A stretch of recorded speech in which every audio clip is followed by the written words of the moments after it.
चिंगुड़ी मसला पियाज और आलू पकई आज आम चिंगुड़ी तरकारी हम। चिंगुड़ी मामा भाजी सारे एबे मामा आलू भाजुची। चिंगुड़ी एठी अच्छी मामा बे आलू काढ़ला आलू रही पियाज पड़ो पड़ला पियाज तब चिंगुड़ी पड़ो मामा ये रांधुची मुझे बसी बहुत मजा भी कर मामा ये मसला पकईला अभी चिंगुड़ी पड़ी मुझे मामा ये मसला कसुची मुझे खाऊची गोटे पर गोटे मसला कषा चलती मामा ये रांधुची आलू पड़ला चिंगुड़ी पड़ो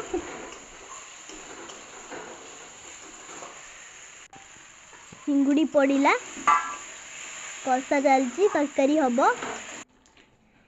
एमर पानी पड़ला तरकारी है आम चिंगुड़ी तरकारी प्रस्तुत तापर एबे खाइबार पाली एबे मामा कुंडुरी तरकारी।